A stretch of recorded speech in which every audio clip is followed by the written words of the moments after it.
Hey everyone! If you're having trouble with Slack not working properly, you're in the right place. Let's get started. If Slack isn't connecting or is giving you an error, try clearing the cache first.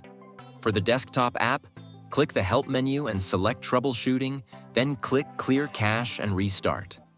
This can fix many issues quickly. If you're still having trouble, the next step is to collect your net logs. To do this, go to the Help menu, select Troubleshooting, and click Restart and collect net logs. When the app restarts, use Slack normally until the issue happens, then click Stop Logging. You'll find a zip file in your Downloads folder.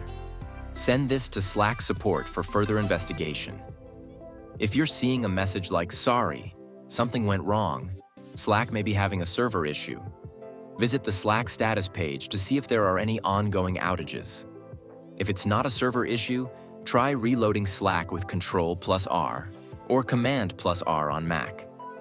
If you're not getting new messages, Slack might be having trouble with WebSocket connections.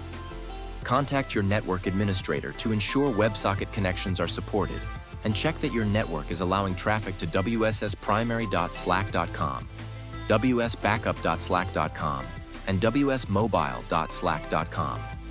If you're using Slack in a browser and getting errors like no internet, make sure your browser is up to date and supported by Slack.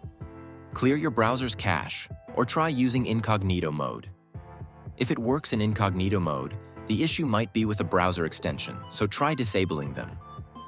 If none of these steps work, you can always reach out to Slack support for more personalized help. Make sure to send them your net log so they can help diagnose the problem. And that's it. I hope one of these steps helped you fix Slack and get it working again.